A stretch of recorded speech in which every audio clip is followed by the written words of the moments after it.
तुमने गाय का वध किया है। और गुरुदेव वशिष्ठ जी ने कहा तुमने गाय को मारा, तुम क्षत्रिय नहीं, तू शूद्र है, जब तू शूद्र हो जा।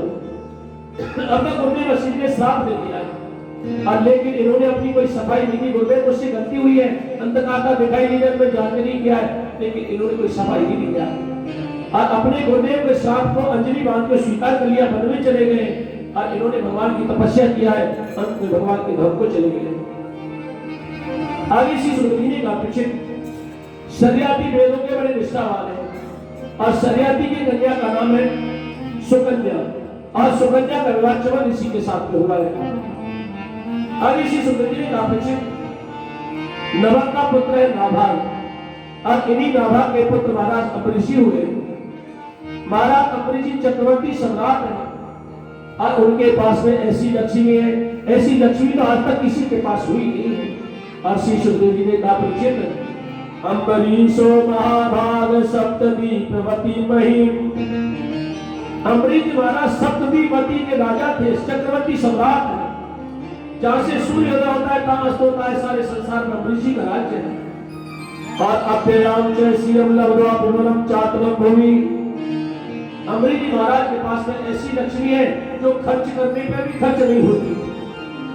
ऐसी लक्ष्मी तो आज तक किसी के पास नहीं हुई है। अभ्ययाम चैसीरम लवरा, अभ्य लक्ष्मी। और अम्बरीश जी महाराज भगवान की सेवा अपने हाथ से करते। देखिए, सेवा तो वास्तव में तुमको तभी लाभ होगा जब तुम अपने हाथ से सेवा करोगे। तुम्हारे घर में साधु ब्राह्मण आए, भोजन कर रहे हैं, उनके झूठे बर्तनों को तुम अपने हाथ से मांजो। अगर तुम्हारे घर में नौकर चाकर से करवा दोगे, केवल काम रह जाएगा और तुम अपने हाथ से सेवा करोगे तो ये सेवा में परिवर्तित हो जाएगा। इसलिए साधु ब्राह्मणों की सेवा अपने हाथ से करो। अम्बरीश जी महाराज भगवान के मंदिर में झाड़ू पोछा अपने हाथ से लगाते थे। भगवान की सेवा की जितनी आवश्यकता है अपने सिर पर घड़ा रख के जाते और कुएं से जल भर के घड़ा सिर पर रख के लाते। भगवान की सेवा की आटे की आवश्यकता है और अम्बरीश जी महाराज अपने हाथ से चरखी चला करके आटा पीसते थे। और श्री सुखदेव जी ने कहा परीक्षित, सबई मन कृष्ण पदारविंदयो वचांसि वैकुंठ गुणानुवर्णने करौ हरिर मंदिर माजना किशो श्रुति चकाराच्युत सत कठोरय। अम्बरीश जी महाराज अपने मन से भगवान के चरणों का चिंतन स्मरण करते थे और वाणी से भगवान का गुणगान करते थे, भगवान की कथा कहते थे। करो हरेर मंदिर मातना सो, और अपने हाथ से भगवान के मंदिर में झाड़ू पोछा लगाते थे। सुदिन चकाराच्युत सत कठोरय, और अपने कानों से भगवान की कथा सुनते। वास्तव में सेवा तो भाई वही है जो अपने हाथ से किया है। सेवा करने से कोई आदमी घटता नहीं है और उसकी आगे प्रगति होती है। सेवा जरूर करना चाहिए। तुम्हारे घर में खूब ऐश्वर्य, भगवान की कृपा है, नौकर चाकर है, खूब है, बढ़िया है, लेकिन भगवान के भक्तों की सेवा अपने हाथ से करो। सबई मना कृष्ण पदारविंदयो वचांसि वैकुंठ गुणानुवर्णने करौ हरिर मंदिर माजना किशो श्रुति चकाराच्युत सत कठोरय। अम्बरीश जी के राज्य में कितने नौकर चाकर हैं, कितनी रानियां हैं, लेकिन भगवान की सेवा अपने हाथ से करते हैं। पादौ हरे क्षेत्र पदानुसर्पणे, और अपने पैरों से चल के भगवान की धाम की परिक्रमा लगाते थे। शिरो ऋषिकेश पदाभिवंदने, और अपने सिर को झुका करके भगवान के चरणों में प्रणाम करते थे, भगवान के भक्तों के चरणों में प्रणाम करते थे। वास्तव में शरीर की सार्थकता तो यही है। बहुत से लोग अहंकारी होते हैं ना, भगवान के मंदिर में भी जाएंगे तो बस हाथ जोड़ के आ जाएंगे बस। अरे भगवान के चरणों में झुक कर के प्रणाम करो। तुम्हारे कोई कपड़े खराब नहीं होंगे, और कपड़े खराब भी हो जाए तो भगवान के चरणों की अभी धूल पड़ी है मंदिर में, कोई फर्क नहीं पड़ेगा। शिरो ऋषिकेश पदाभिवंदने, सिर को झुका करके भगवान के चरणों में प्रणाम करते। ऐसी दिनचर्या को बताया। देखिए, मैंने परसों भी कहा था एक होता है आसुरी गुण और एक होता है दैवी गुण। ये दैवी गुण है। सबके चरणों में झुककर के प्रणाम करें और भगवान के भक्त बने। साष्टांग ना करो तो पंचांग जरूर दंडवत किया करो। शिरो ऋषिकेश पदाभिवंदने।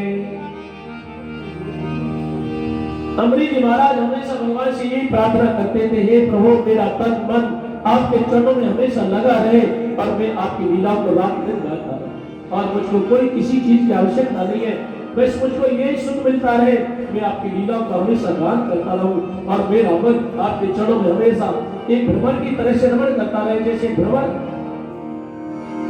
कमल के फूल पर मंडराता है, उसी तरह से मेरा मन भ्रमर आपके चरण कमलों पर मंडराता रहे और प्रभु मुझको किसी चीज की आवश्यकता नहीं। कृष्ण गोविंद माधव मुरारी कहूं, कृष्ण गोविंद माधव मुरारी कहूं, तेरे चरणों में बांके बिहारी कहूं, तेरे चरणों में बांके बिहारी कहूं।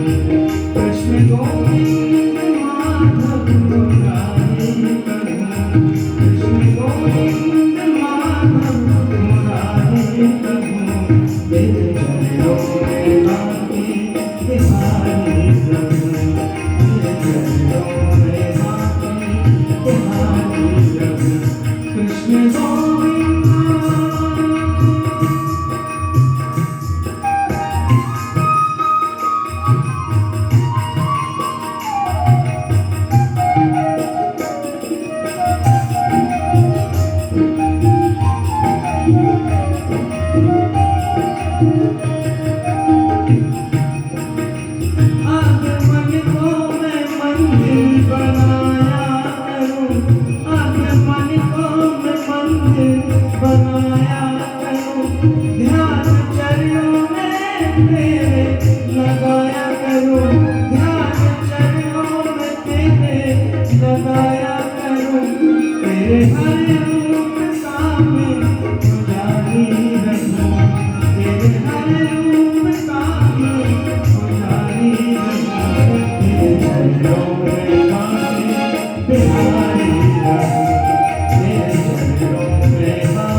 बिहारी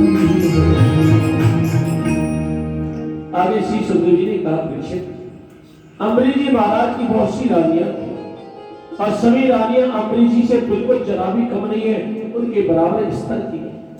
देखिए गृहस्थ में तो तभी आनंद है, पति पत्नी एक भाव के, जो पति का भाव है वही पत्नी का है, जो पत्नी का है वही पति का है, तो गृहस्थ है। समझ लो स्वर्ग क्या स्वर्ग से ऊपर किसी भी।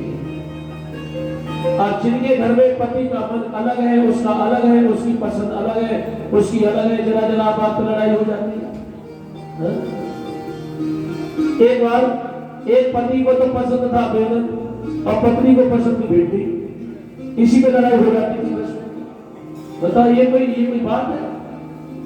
वास्तव में श्री सुखदेव जी कह रहे, परीक्षित आरिरादिषु कृष्ण महिष्या तुल्यशीलया, अम्बरीश जी की रानियां जितनी थी बिल्कुल तुल्य माने उनके बिल्कुल बराबर है, कोई कम नहीं है जरा। जैसे अम्बरीश जी भक्त है उसी तरह से उनकी बिल्कुल रानियां भी बिल्कुल बराबर है। अम्बरीश जी महाराज ने एक बार एकादशी व्रत का नियम लिया है, एकादशी व्रत करते हैं। देखिए जो भी वैष्णव है, जो भी भगवान की भक्ति करते हैं, भजन करते हैं, उनको एकादशी का व्रत करना चाहिए। एकादशी के दिन अन्न खाने में बड़ा दोष बताया, बहुत बड़ा पाप बताया। एकादशी के दिन अन्न नहीं खाना चाहिए। अगर आप भूखे बहुत कच्चे हैं तो आप दिन में 2 बार फलाहार कर लो, 3 बार कर लो, लेकिन अन्न मत खाओ। अन्न खाने बहुत बड़ा दोष बताया। द्वादशी प्रदान किया है। द्वादशी प्रदान का मतलब क्या होता है? देखिए आपने एकादशी का व्रत किया है तो द्वादशी में उसका पारण होना चाहिए, अन्न खा लेना चाहिए। और कभी कभी ऐसा देखा जाता है द्वादशी थोड़े समय के अंदर त्रयोदशी लग रही है, अगर द्वादशी में तुमने पारण नहीं किया, अन्न नहीं खाया है, फिर एकादशी करने का कोई लाभ भी नहीं है। इसलिए द्वादशी में पारण हो जाना चाहिए, अन्न खा लेना चाहिए। अब तो अम्बरीश जी ने एकादशी का व्रत किया, दूसरे दिन द्वादशी है, थोड़े समय की है। अब तो सवेरे सवेरे प्रातः प्रातः दुर्वासा जी आ गए। अम्बरीश जी ने प्रणाम किया, दुर्वासा जी ने कहा राजन आज प्रसाद तेरे घर ही पाऊंगा तो भोजन बनवाओ और मैं नदी में स्नान करने के लिए जा रहा हूँ। अम्बरीश जी ने कहा प्रभु जो इच्छा है। अब तक दुर्वासा जी नदी में स्नान करने के लिए चले गए, देर हो गई, अब जानकी ने लगा दिया है। इधर द्वादशी थोड़े समय की है। अब तो अम्बरीश जी ने विचार किया अगर द्वादशी में पारण ना करूं तो एकादशी का कोई लाभ भी नहीं होगा। और ब्राह्मण देवता को निमंत्रण दिया है और जिस ब्राह्मण को तुमने निमंत्रण दिया उससे पहले भोजन करना ये भी पाप है, ये भी अपराध है।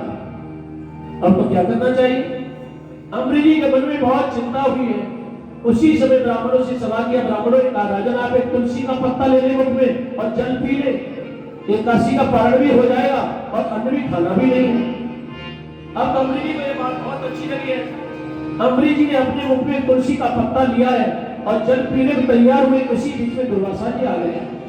अब तो दुर्वासा जी ने समझा इसने भोजन कर लिया है, अब ये जल पीने वाला है। अब तो दुर्वासा जी ने कहा बोल तू अपने बड़ा भक्त बनता, विद्वान बनता है, तूने अपेक्षा करके मैं ब्राह्मण हूँ, तूने मुझको निमंत्रण दिया, मुझसे पहले भोजन कर लिया है, इसका मजा मैं तुझको अभी चखाता हूँ। अब तो दुर्वासा जी ने क्रोध में भर के अपने जटा की बाल उखाड़ी है और पृथ्वी पटक के लेके मारा है। उससे कृत्या नाम की अग्नि प्रकट हुई है। अम्बरीश जी को जलाने के लिए चली है, लेकिन भगवान ने तो सुदर्शन चक्र पहले ही स्थापित कर रखा अम्बरीश जी के राज्य में। कोई भी संकट आए, कोई भी विप्लव आए, अपने आप फैसला कर रहे हैं। अब तो सुदर्शन चक्र ने पहले तो कृत्या नाम की अग्नि को जला करके राख कर दिया है और अब सुदर्शन चक्र दुर्वासा जी के पीछे लग गया है। अब तो आगे आगे दुर्वासा जी पीछे पीछे सुदर्शन चक्र है। दिशा गए, अंतरिक्ष गए, पाताल गए, सब जगह पीछे पीछे सुदर्शन चक्र है, कहां बच पाएंगे? अब तो दुर्वासा जी दौड़ते दौड़ते ब्रह्मलोक पे गए। ब्रह्मा जी से कहा ब्रह्मा जी आप इस कैसी रक्षा करें, सुदर्शन चक्र मुझको जला रहा है। लेकिन ब्रह्मा जी ने कहा ऐसे नहीं भाग जाओ, यदि तो हमारा ब्रह्मलोक भी जल जाएगा। अब तो दुर्वासा जी वहां से भागे और भगवान शंकर के कैलाश पर्वत पर जाकर के पहुंचे। भगवान शंकर से कहा मैं रक्षा करो, सुदर्शन चक्र मुझको जला रहा है। अब भगवान शंकर ने कहा दुर्वासा जी रक्षा तो मैं भी नहीं कर सकता हूँ, लेकिन तुमको उपाय बता सकता हूँ। बोले उपाय बताओ। अब तो भगवान शंकर ने कहा दुर्वासा जी तमेव शरणं याहि हरिस्ते संविनाशति, ये सुदर्शन चक्र भगवान नारायण का है, आप उन्हीं के पास जाओ तभी आपको शांति मिलेगी। अब तो दुर्वासा जी वहां से भागे और दौड़ते दौड़ते वैकुंठ धाम पहुंचे, क्षीर सागर में पहुंचे, जहां नारायण भगवान शेष सैया के ऊपर पड़े हुए हैं। दुर्वासा जी भागते भागते पसीने से लथपथ हो गए और भगवान के चरणों में जाकर के प्रणाम किया है और भगवान से कहा, प्रभु अजानतापे परमानुभाव कृतं मया भवता प्रियाणाम। हे प्रभु, मैंने अनजान में आपके भक्त अम्बरीश का अपराध किया है, अब सुदर्शन चक्र मुझको जला रहा, आप मुझे कैसी रक्षा करो। देखो, भगवान का नाम है ब्रह्मण्य, भगवान ब्राह्मणों के देव है, ब्राह्मणों की रक्षा करते हैं। लेकिन भगवान ने विचार किया, दुर्वासा जी तुम भक्त का अपराध करके आए हो, इसलिए इस नाम को मैं यहाँ छोड़ रहा हूं। भगवान का नाम है आरती हरण, कष्ट को भगवान हरण करते हैं। लेकिन भगवान ने विचार करके कहा है तुम भक्त का अपराध करके आए हो, इस नाम को यहाँ मैं छोड़ रहा हूं। जब दुर्वासा जी ने भगवान से प्रार्थना किया है, भगवान ने कहा, दुर्वासा जी मेरी कोई स्वतंत्र सत्ता नहीं है, मैं पराधीन हूं। दुर्वासा जी ने कहा, आप किसके अधीन है, आपके ऊपर कौन है? भगवान ने कहा, दुर्वासा जी अहम भक्त पराधीनो यह स्वतंत्र। दुर्वासा जी भी भक्तों के अधीन हो, मेरे भक्त जैसे चाहते हैं मुझको करना पड़ता है, मेरी कोई स्वतंत्र सत्ता नहीं। ये दारादार पुत्राप्तान प्राणान वित्तनम परम, मेरे भक्त मेरे लिए अपनी पत्नी को छोड़ करके, अपने पुत्रों को छोड़ के, अपने सगे संबंधियों को छोड़ करके आते हैं। दुर्वासा जी तुम बताओ, ऐसे भक्तों को मैं कैसे छोड़ सकता हूँ? वशी कुर्वन्ति मां भक्त्या सत स्त्री सत्यपति यथा, मेरे भक्त मुझको सेवा शुश्रूषा करके ऐसे बस में कर लेते हैं जैसे पतिव्रता स्त्री सेवा शुश्रूषा करके अपने पति को वश में कर लेती है। दुर्वासा जी आप बताओ, ऐसे भक्तों को मैं कैसे छोड़ सकता हूँ? मेरे भक्त संसार में मेरे सिवा किसी को नहीं जानते हैं और मैं भी अपने भक्तों के सिवा किसी को नहीं जानता हूँ। दुर्वासा जी मेरे पास आपको कोई शांति नहीं मिलेगी।